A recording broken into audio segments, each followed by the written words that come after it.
¿Te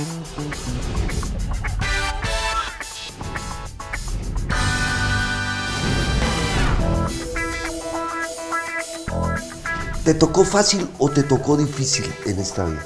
Yo creo que fue mezclada, unas cosas muy difíciles, épocas muy difíciles siempre hay, sí. Pero sí, la vida es difícil, no es nada fácil. Hay que tomar decisiones, hay que tomar riesgos.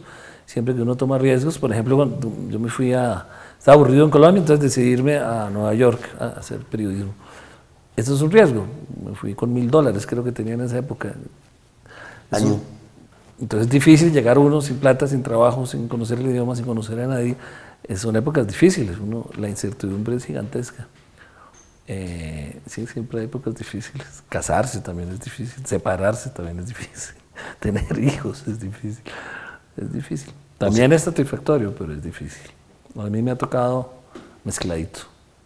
¿Y ahorita en qué punto andas? ¿En el fácil o en el...? En un punto como yo la llamaría de consolidación, muchos años de trabajo y de rotar por distintas áreas de producción de televisión, de cine, escritura, de asesorías en comunicaciones, de asesorías empresariales, políticas. Entonces la consolidación es, pues ya, yo creo que ya después de 60 años uno tiene que devolverle a la sociedad lo que le dio y hacer un esfuerzo por colaborar en lo público. Entonces, por ejemplo, ahora trabajé muy fuerte en el plebiscito, por el sí, he ayudado mucho en el tema de la paz, estoy haciendo trabajo político para que haya una transformación de las costumbres del país. Los documentales que hago son mucho más sociales, ya no tengo, digamos, un interés económico en el trabajo que hago en producción de cine y televisión. La última película que hicimos con Sergio Cabrera, Todos se van, es una película que comercialmente no tenía ningún propósito, pero que retrata y deja unas enseñanzas, retrata una época muy dura de Cuba y lo que hubiera sido una revolución en Colombia. Entonces son temas que uno quiere poner ya porque la experiencia de los años de trabajo creo que pueden servirle a otra gente. Entonces yo la llamaría de consolidación, ya creo que estoy tranquilo, soy una persona cómoda, o sea, pero me encanta ese ejercicio de volver a la política y de volver a la sociedad lo que le ha dado. Yo creo que ha sido un privilegio poder estar en la televisión, en el cine, en los medios impresos, poder participar en campañas políticas aquí y en otros países y estar muy cerca del poder y ver cómo se maneja, poder ver cómo se estructura una empresa y cómo se maneja una multinacional.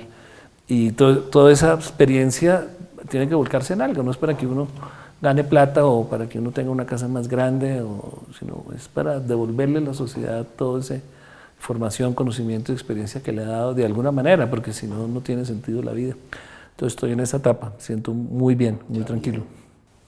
¿Te conociste ya a ti mismo? ¿Ya te conoces? No. Es complicado, ¿no? Es bastante complicado. Busco gente que me ayude a conocer, pero yo no me conozco. De verdad. Me descubro cada vez diferente. Y además uno no es el mismo nunca. Cada día es otra persona.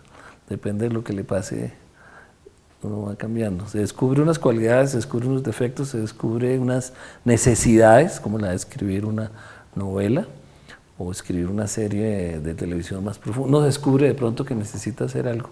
Todos los días es diferente. Lo que sí veo es que con el paso del tiempo, la tranquilidad que se gana sí permite hacer muchas más cosas que cuando se es más joven. Entonces ahí sí hay un descubrimiento de la razón. Uno es mucho más razonable mientras más va avanzando en la vida. Cuando uno conoce a una persona nueva también lo cambia y le hace descubrir a uno otro ser.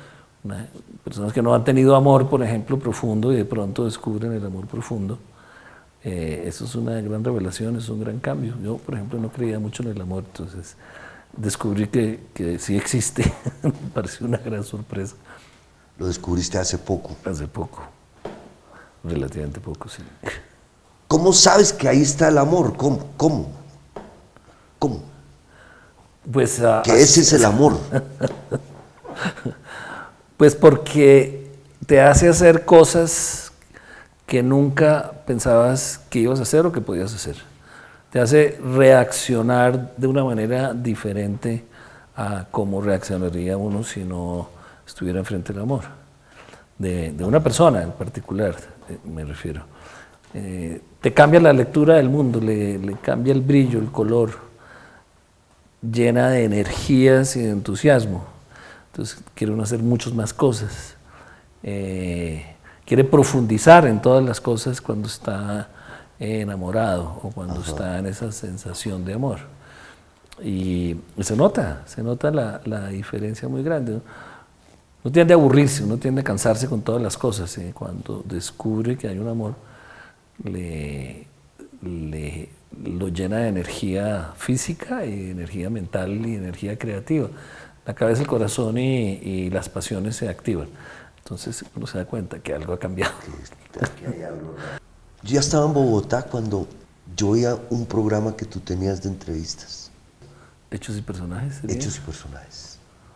Yo añoro esos programas. Sí, claro. Son programas que yo creo que ya nunca los van a volver a... No caben en la forma. No caben en las parrillas, ¿no? No caben en las parrillas. ¿Por qué?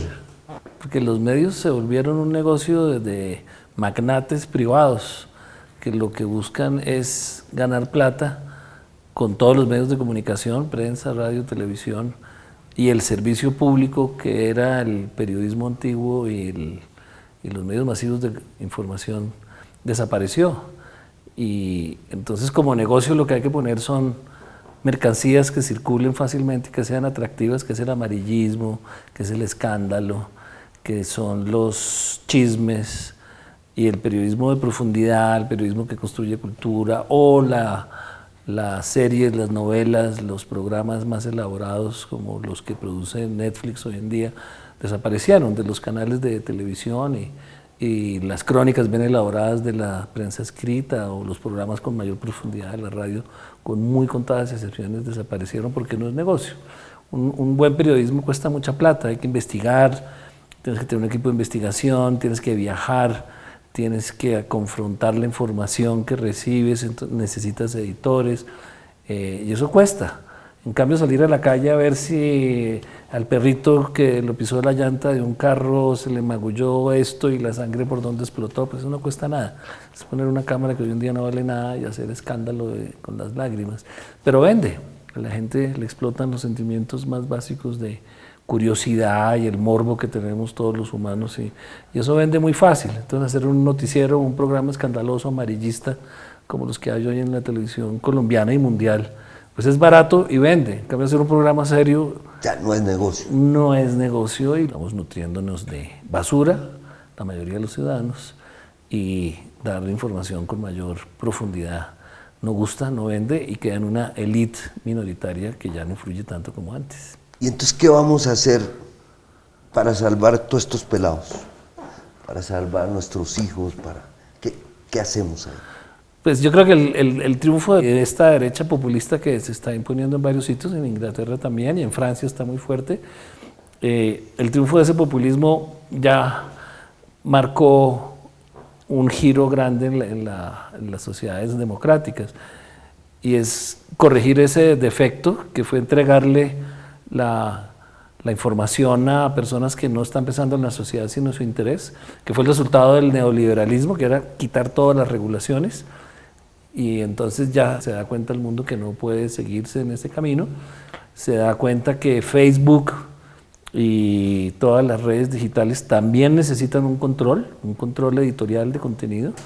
El caso de Facebook en Estados Unidos es impresionante porque empezaron la extrema derecha rica a duplicar los medios de comunicación. Como la mayoría de la gente no lee la información seria porque no le interesa, entonces creían que esa era la información verdadera, que es lo que pasa con la gente de los rednecks de Estados Unidos.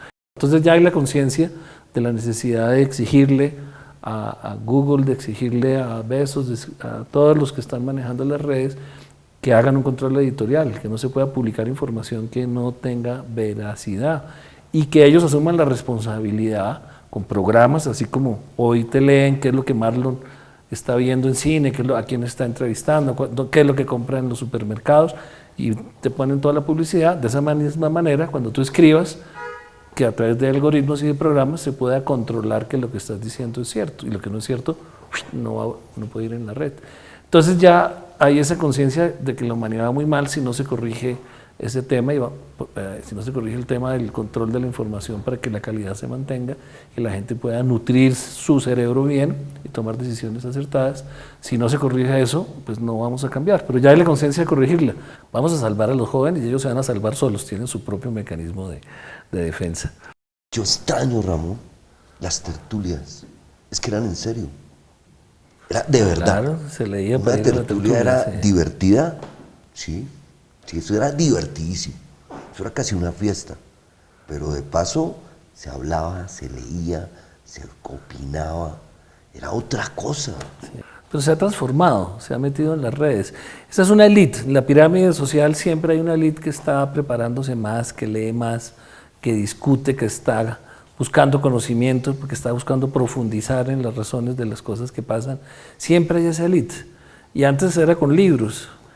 Y era difícil conseguir libros, por cierto, aquí no había muchos.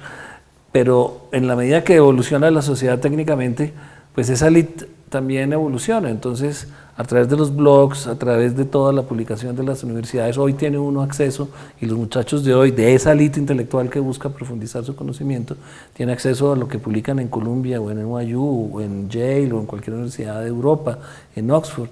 Tienen acceso a esa información y discuten ya no en la tertulia, en los cafés como lo hacíamos nosotros, sino discuten en blogs. Se ponen una cita a las 5 de la tarde, discuten con un japonés, con un gringo, con un sudamericano, discuten sobre cualquier tema, sobre las elecciones de Trump. Hay unos bloques extraordinarios y uno puede enterarse muy rápidamente de cosas que antes era imposible conocer, que mientras escribían, llegaba el libro, ya habían pasado 5 años. En cambio ahora, esa élite es mucho más formada que nosotros. Lo que pues, si tienes menos oportunidades, porque ¿qué hace esa élite? ¿A dónde va a transformar la sociedad? ¿En qué partido político? ¿Con qué medios de comunicación? ¿Dónde va a divulgar sus ideas? Eso sí es más difícil, pero conocimiento sí hay más. Y gente más formada hay. ¿Qué relees con mucha frecuencia? ¿Qué libros relees con mucha frecuencia? Biografías mucho, Bolívar. Releo las biografías de Bonaparte, la de Lincoln, o sea, no una biografía, o sea, vuelvo a leer la vida de Lincoln por distintos autores, pero las que me gustan las vuelvo a releer. Me encantan las biografías serias, Bolívar, Napoleón, Hitler. Me encanta una novela de Bolaño, de Roberto Bolaño, que es 2666, que me parece una obra maestra. ¿La relees? La releo, sí, le saca uno distintas visiones cada vez que la leo fragmentos, y es así de gorda, esa la releo. Por ejemplo, el Quijote no me gusta mucho, lo releo a veces, pero pedacitos, pero no me parece tan, pues es una gran obra por eso, pero no. Y ensayos, yo leo mucho ensayo, me gusta mucho ensayo político, ensayo de economía política, ensayos sociales. Vuelvo a leer trabajos que me impresionaron en otra época y los leo unos 10 años después. Por ejemplo, Kissinger, que tiene un trabajo extraordinario del poder, y lo leo una hora y es un poder muy chiquito al lado de los poderes de hoy. La teoría del poder, las estrategias de guerra, las vuelvo a releer, esos libros de ensayo. Sí. ¿Tienes personajes vivos cuyas vidas te fascinan o no? No pienso mucho en eso porque no puede uno conocer realmente, un tipo como Branson me parece muy interesante, pero no hay una información coherente de él que le permita a uno realmente conocer su vida. Uno ve qué es lo que está haciendo ahí puntualmente. Todos estos locos que han desarrollado todo el mundo digital, Reed Hastings de Netflix, que lo conocí un poco, parecía un ser extraordinario, con una cabeza fuera de serie. Por supuesto, este loco Zuckerberg, el de Facebook, me parece que son cerebros que hay que investigar y conocer, pero no hay cómo. Las biografías son muy superficiales. O el loquito de Apple, Steve Jobs, ese sí tiene un par de biografías buenas. Son personajes, aunque murió hace poco, son súper apasionantes. Entonces, esas vidas que uno dice, wow, qué maravilla, resulta que no, que cuando uno las investiga y cuando sale la información, pues no son tan interesantes. Entonces, mucho mejor ir a la historia, a las que ya están cerradas y se pueden de verdad investigar y confrontar, es bien interesante. Y sobre todo la nueva historia, las nuevas metodologías de los historiadores son extraordinarias para encontrar cosas que no se leían antes, por eso cada biografía es distinta, cada una es más rica. Dentro de esas biografías, ¿incorporas, por ejemplo, gente del cine o te quedas mejor aquí en el mundo de la...? Me gusta más el mundo de la economía política y del poder, pero claro, estando metido en cine, en televisión, leo mucho de documentales, leo mucho la vida, por ejemplo, de Stanley Kubrick, que me parece apasionante, un genio del cine, pues él tiene muchos escritos y es un divulgador del cine. Herzog, lo sigo mucho. Herzog da pues, más charlas y tiene algunos ensayos, pero sus trabajos, sus documentales, su forma de enfrentar la realidad es apasionante. Esos dos los sigo bastante. Scorsese, también Martin Scorsese me gusta muchísimo. Pero me aburre un poco leer esas biografías porque en general se van muy por el lado, no todas, no tanto del arte, sino de la vida personal y con quién se casaron y cómo era su carácter. Y pues todos los artistas son locos, aquí no, todos, no, yo soy artista, pero los artistas tienen un lado, entre comillas, loco. Y entonces muchos de los biógrafos para vender sus libros se van es por ese lado. Entonces esa parte no me gusta de la vida cotidiana de los artistas, pero los profundos sí, cuando le sacan el lado profundo sí. ¿Qué película debe ver todo humano? No, eso es muy difícil porque a uno el cine lo cambia, o sea, como un libro lo cambia, como una gran pieza musical lo transforma, o una obra de arte.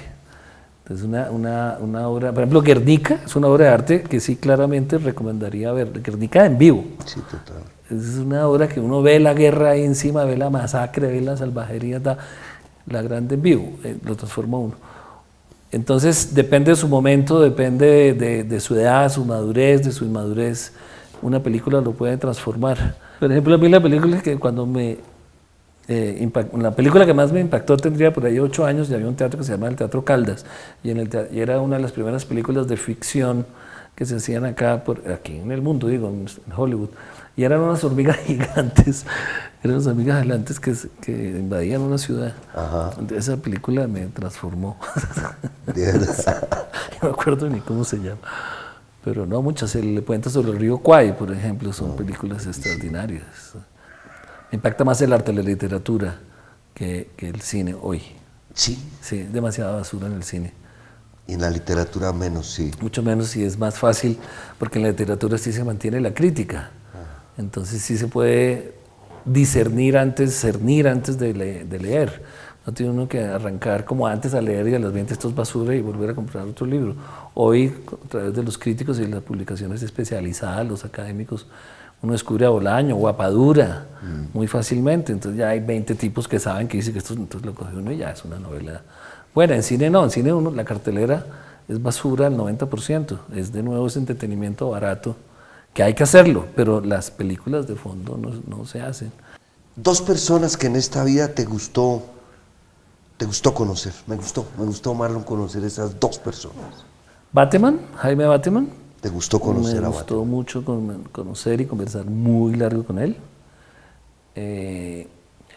A la gente le molesta que uno hable bien de los guerrilleros o de la gente que por alguna razón usa la violencia, pero así como Bolívar o así como Napoleón o así como cualquiera que tenga poder y tenga que usar la violencia directa o indirectamente, detrás de ellos hay unas motivaciones que son muy fuertes y que es necesario conocer. Entonces Bateman era un tipo arrojado y la gente le mira, son como los actos de violencia, como a tiro fijo o como a Timochenko hoy en día o cualquiera de los de las FARC o del ELN, y no se mira que detrás hay unas motivaciones que normalmente son válidas, porque ¿quién va a creer que un estudiante de la Universidad Nacional con 30 guerrilleritos va a transformar la sociedad? O sea, tomar la decisión de 30 amigos, 15 amigos liderados por un loco de enfrentarse a un ejército de 20.000, 30.000 personas. Sí. O sea, es una decisión muy valiente. Quiere decir que creen en algo muy fuerte, que no es por robar bancos, que no es por secuestrar. Creen en algo con mucha fuerza. Y Bateman tenía esa capacidad propia de los costeños nuestros o de los caribeños de expresar con mucha claridad sus convicciones. Era muy comprensivo en el sentido que lo envolvía uno en su historia. Entonces Bateman me impresionó mucho como hombre como hombre de guerra. Lo mismo los generales, hay algunos generales, no solo por la izquierda, por el lado oficial también. Hay gente muy valiosa aquí en Colombia, el general Andrade, que poca gente se acuerda de él, el general Ruiz Novoa, generales que estudiaban el país, que estudiaban los conflictos y que sabían para qué usar la fuerza y hasta dónde usarla, que creían en la fuerza democrática, no como otros que creían que la fuerza es para los falsos positivos, para bombardear indiscriminadamente una población, sino generales que sabían que la fuerza tiene la fuerza democrática, la violencia democrática, en el ejercicio de la democracia tiene unos límites, y no puedes desaparecer, y no puedes torturar, y no puedes disparar indiscriminadamente. Ese tipo de militares me gustan mucho. Todo lo que es violencia y poder me apasiona mucho. Y por otro lado, pues muchos empresarios, pero también de los que más me ha impresionado, por la misma casualidad, fue este señor Hastings, Reed Hastings, que es uno de los mayores accionistas de Netflix y el que se inventó el negocio. También estuvo aquí en Bogotá 2 o 3 días y pues yo fui como su guía. Entonces hablamos, almorzamos, desayunamos, estaba ahí un tipo con una humildad, cuenta todo su conocimiento. Entonces me impactó mucho, por ejemplo, que él lo que hace como dueño es un multimillonario, camina por las calles, no usa guardaespaldas, se monta en cualquier carro, come cualquier cosa, pero aparte de ese lado humano, él lo que hace es profundizar su conocimiento. Entonces me decía que él se dedica la mitad del tiempo a estar buscando talento para su empresa. Y entonces me preguntaba, ¿qué gente aquí hay interesante para conocer? Entonces necesitaba 7 personas, bueno, preséntamelas, muéstrame qué ha hecho, la película, el libro, no sé qué, o preséntame a Marlon. Y eso es lo que él hace. Interesante Marlon Becerra, pues mira su biografía, mira tus programas, mira tu poesía, mira tu novela, y después te llama, oye, ¿por qué no me haces esta cosa? Me pareció fascinante ese mundo de estar buscando talento, y ese es su ejercicio como presidente de Netflix. Y estar buscando, estar leyendo todo el tiempo. Entonces participan juntas, en la junta de Google, está en la junta de Amazon, creo, varias juntas importantes, y lo que hacen es eso. Este loquito de allá acaba de producir este ensayo de tal lado, entonces se lee el ensayo y después invitan al tipo a leer, a discutir sobre su ensayo. Entonces es una vida absolutamente privilegiada y cerebros que están funcionando al 100%. Ese me pareció un tipo súper interesante. Sí. O sea, todo ser humano es muy interesante. César Rincón es un ser humano de unos valores muy profundos. Entonces, hablar con él también, a él lo acompañamos como 20 días para hacerle un documental, y es un tipo es un ser humano que tiene todas esas cualidades que uno dice, wow, ¿cómo puede? Se le muere su mamá quemada, su hermana quemada, y el tipo echa pa'lante y se enfrenta a la muerte con un toro todos los días y reza. O sea, es un tipo muy especial. Es cierto. Sí. Y no solo los que les va bien, Pambelé, que también lo conozco mucho. Pambelé, con su lado oscuro y con todo lo negativo que es haber caído en el alcoholismo, que es su principal enfermedad, es un tipo también de una fortaleza extraordinaria. Ya ahí está vivo, ya ahí sigue fregando en la vida y pues tiene su lado oscuro, pero también esos seres que caen en esas debilidades y que necesitan la muleta del alcohol o de las drogas son también personas valiosas que hay que profundizar, con unas debilidades, pero también con unas fortalezas que hay que conocerles. ¿Qué no te gustó de ti?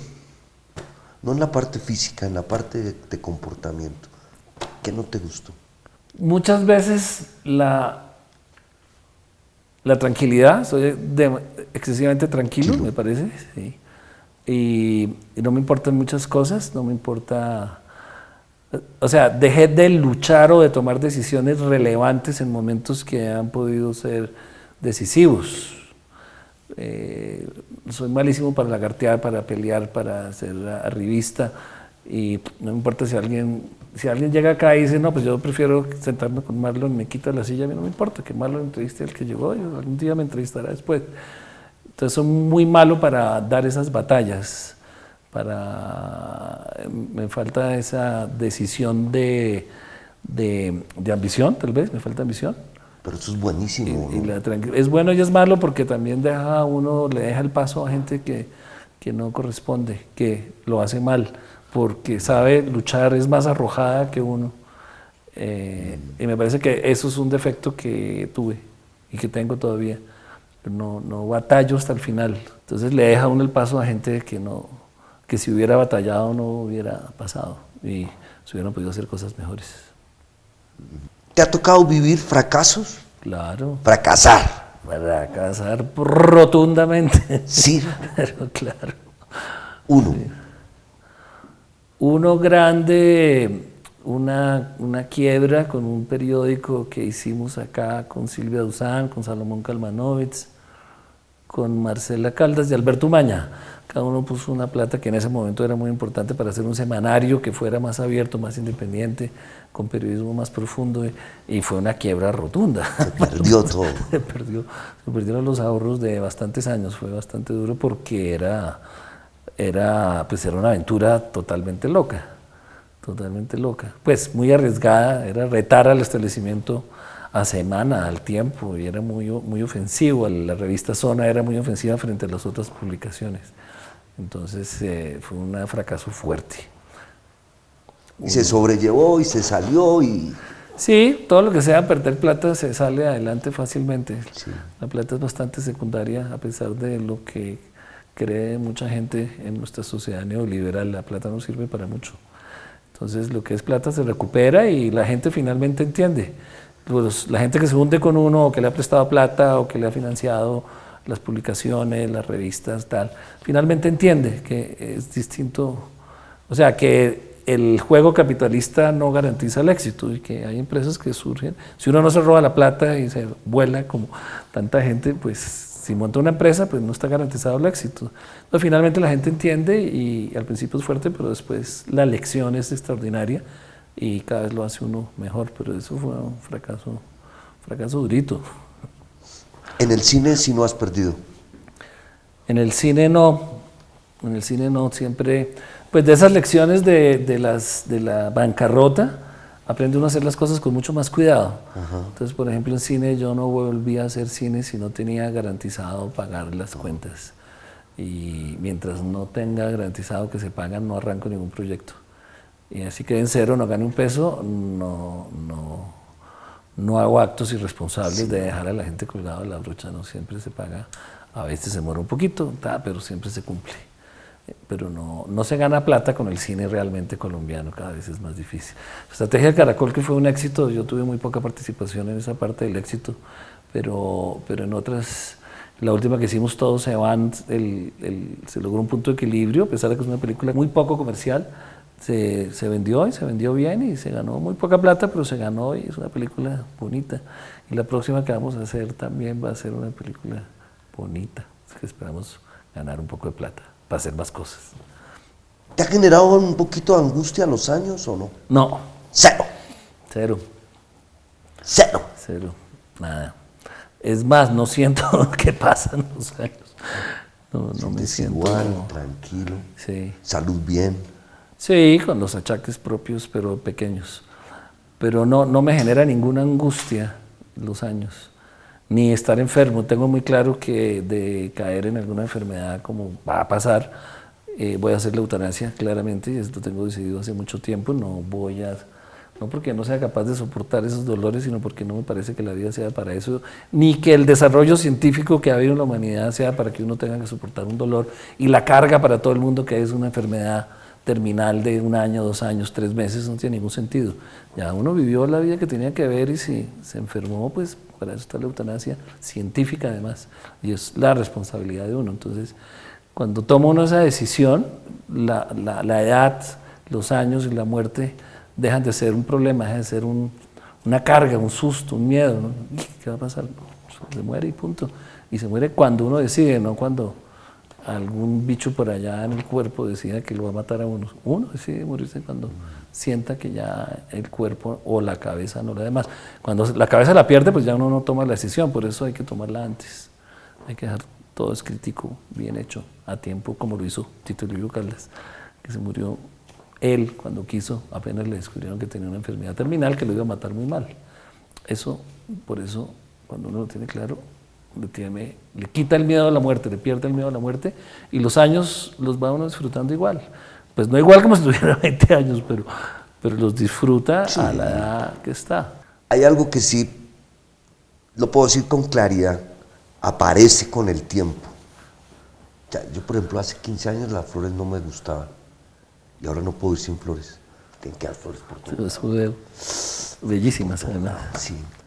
¿Qué ha aparecido en los últimos 10 que no estaban? En los últimos días ha aparecido pues mucha música, Más música. que sí estaba, pero más música, la música nueva. Tengo una hija que es música y muy profesional y se ha vuelto música electrónica, entonces me ha incorporado, me ha aportado toda la música electrónica que no conocía, nunca le había prestado atención. Y eso ha sido pues un descubrimiento interesante, porque uno sí se va quedando con los años en su música vieja, en su gusto de pintura vieja, en sus viejos amigos, uno se va quedando en el vagón de atrás, jale, ¿no?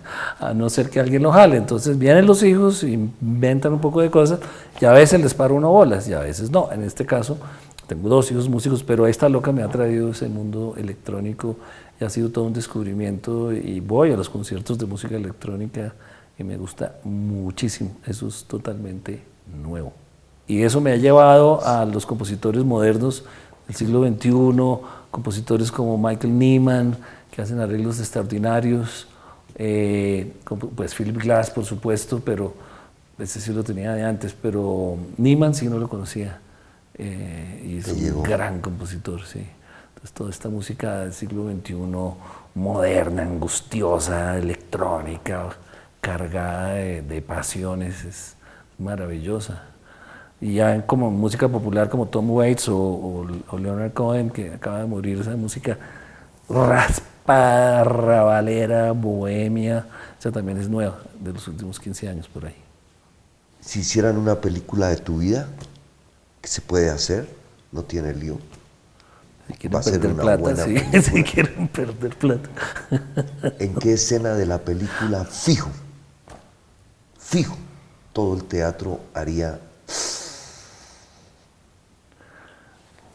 Horacio Serpa se inventó cuando estaba el Caguán vigente, en la época de Pastrana y antes de ser candidato presidencial, la marcha al Caguán. O sea, las FARC tenían todo este territorio del Caguán para ellos, 40.000 kilómetros cuadrados, al que no se podía entrar sin autorización de ellos, y ya todo el país estaba muy molesto por la forma como habían ejercido el poder dentro de la zona, como si fuera un país independiente.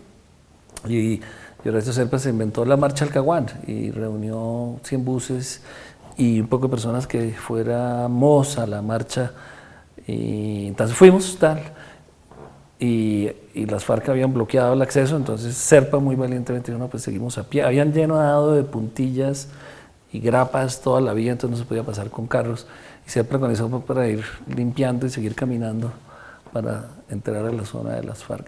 Hasta que llegamos a un punto en donde ya nos recibieron con un bazucazo por allá, al dar una vuelta entramos ya a la zona ahí cerca del Yarí, y entonces nos dispararon unos bazucas no contra nosotros, sino para decir de aquí no pasa, y al frente aparecieron, no sé, 50, 100 guerrilleros súper armados, tal.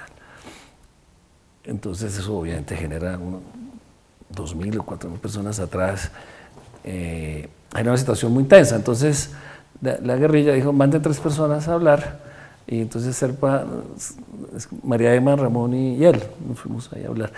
Entonces nos metieron adentro, o sea, la marcha quedó parada y a nosotros nos llevaron como 300 metros o 400 adelante. Pues el comandante dijo, no pueden pasar por acá, si pasan no respondemos. Adelante unas bombas y además aquí los vamos a disparar, ustedes no pueden pasar acá, esto es nuestro territorio. Pero en ese momento nos fueron rodeando, no tanto a mí, sino a Serpa, y todos los fusiles apuntando a Serpa. Entonces era una situación muy tensa. Y digamos, de nuevo, esas son las decisiones difíciles que tiene que tomar Serpa, que era el líder. ¿Seguir o no seguir? ¿Le hago caso a la guerrilla o no le hago caso a la guerrilla? ¿Pongo en riesgo la vida de estas personas o no la pongo en riesgo? ¿Qué tanto la estoy poniendo en riesgo? Una decisión bastante difícil. Ahí perdió la presidencia Serpa, cuando a mi juicio, cuando echa para atrás. Pierde la presidencia porque no es el malo del que estamos hablando. Un ser humano como Serpa toma la decisión de no pongo en riesgo la vida de nadie y hasta aquí llego. Esos son momentos muy... Sí, paramos la marcha y se cantó el himno nacional y nadie pasó. Pero como 1 o 2 meses después volvimos otra vez ya a reunirnos con las FARC en otras condiciones y les preguntamos, ¿qué pasa si hubiéramos decidido pasar? ¿Y cuál fue la respuesta? El mismo comandante que nos apuntaba ahí a 2 metros, hubiéramos disparado. Esa fue la respuesta. Entonces Serpa lo hizo muy bien, pero perdió la elección. Eso es un momento que yo creo que es dramáticamente muy interesante. Organiza la cena a la que te gustaría asistir un día. Restaurante, lugar y personajes. Y pregunta. ¿Vivos o muertos? Eso está también bastante difícil. Las personas que nos gustan tantas cosas, desde la literatura, la pintura, la música, la atención, la televisión, no sabe. Un político, un artista, ¿qué tal uno sentado con Picasso, por ejemplo, o con Abramovich, o Doris Salcedo, discutiendo con ella una obra como esta última que fue tan polémica, o La Grieta? Sería extraordinario. Sí, de pronto no hay que recorrer el mundo ni la historia, pero Doris Salcedo es una artista fuera de serie y La Grieta es una obra también fuera de serie, entonces, y ella es muy divertida, bastante divertida. O sea, la cena está bien. Esa cena muy nacionalista, muy colombiana, en un restaurante muy colombiano, por ejemplo, Minimal, me parece extraordinario, muy sencillo, un rescate de la cultura culinaria del Pacífico, muy valioso y humilde, pero con una proyección gigantesca. Ese tipo de sitios, de restaurantes sencillos, permite divertirse, permite reírse, permite profundizar para no ir a la historia, porque es que en la historia sí, mi chica, sí hay personajes con los que uno quisiera estar ahí para preguntarle de todo. A mí me interesa mucho más el poder. Por ejemplo, Napoleón sigue siendo un ser fascinante, todos los códigos napoleónicos, todas las decisiones políticas que tomó, todas las decisiones militares. Es un tipo que cambió la historia moderna del mundo. Es un punto tentarse con él, pero es obviamente muy pretencioso. En cambio, Doris es una persona con la que uno sí puede hacerlo. Ojalá. ¿Qué abrazo no pudiste dar? Hay muchísimos. La gente que se muere cuando uno no espera. Normalmente nos morimos cuando nadie espera. No se muere casi nadie planeado, a menos que planee su eutanasia, que poca gente lo hace.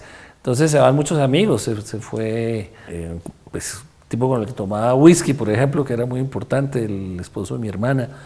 De pronto se muere, entonces no se le puede dar un abrazo, decirle todo lo que uno lo quiso en la vida. O un gran cuñado que tuve, otro que también se murió de repente, entonces no alcanzó uno a despedirse.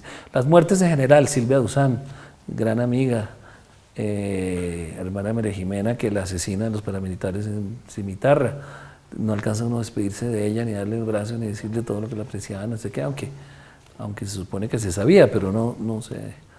O amores pasados también, que acaba uno peleando por circunstancias totalmente nimias.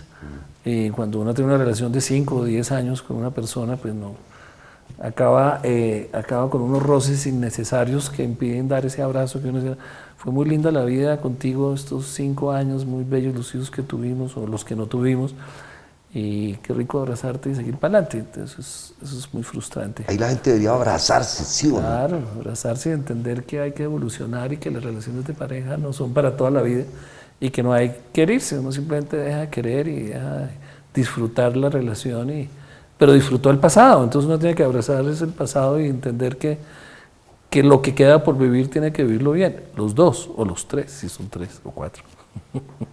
Sí, totalmente. ¿Cómo te ha ido en el arte de enamorar? Ese es otro arte, ¿no?